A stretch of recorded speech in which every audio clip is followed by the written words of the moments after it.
I'm Lindsay. Welcome back to my channel all about endometriosis.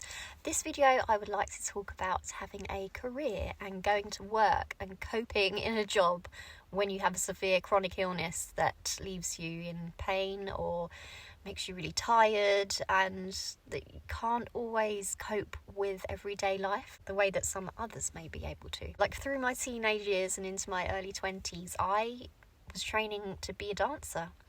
And a performer. I was fit and I had an amazing teacher who taught me to become a very good dancer.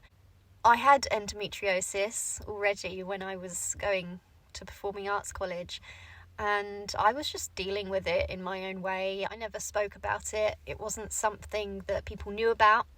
I think at that stage in my life I was because I hadn't received my diagnosis, I was still at the stage of being told that I just need to get on with it. I think I was quite embarrassed that I just wasn't coping as well as I could see other girls around me coping. Like part of my college life was having ballet lessons. I'd have to wear tights and a leotard, and there were many times when I felt extremely insecure in things that I had to wear. But my confidence eventually grew. So I was taking medication to make my periods lighter. I was taking a lot of painkillers, and also being quite fit and young and healthy at the time. I was getting a lot of exercise at Performing Arts College, dancing every day.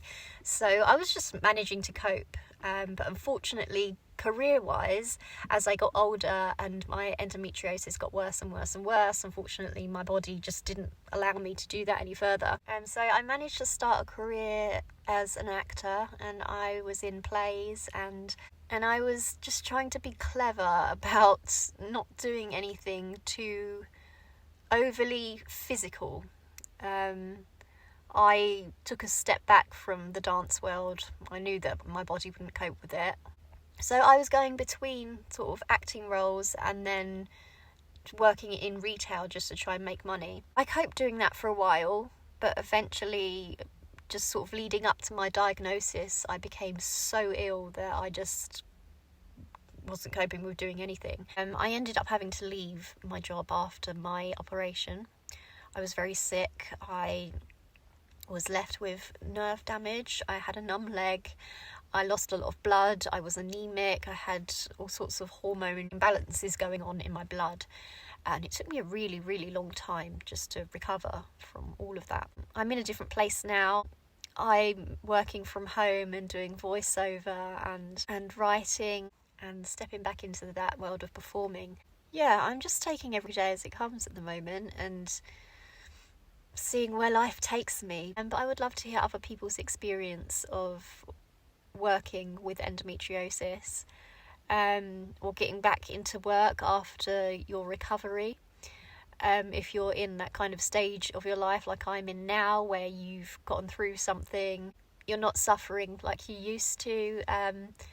I would love to hear from anyone who works in an endo-friendly company.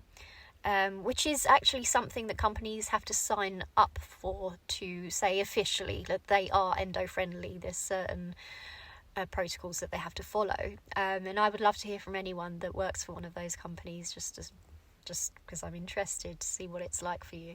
Or if you are struggling with your endo, how are you coping with your daily life? How are you coping with working or just staying afloat in this current state that we're in at the moment, with everything being so bloody expensive, and unfortunately endometriosis not being known as an illness that has any rights for receiving any kind of government help. You don't qualify as being sick enough, and that is the fault of it being so under-researched. And another thing that we're hoping to one day see some change, but all these things that we're hoping for, maybe one day, who knows.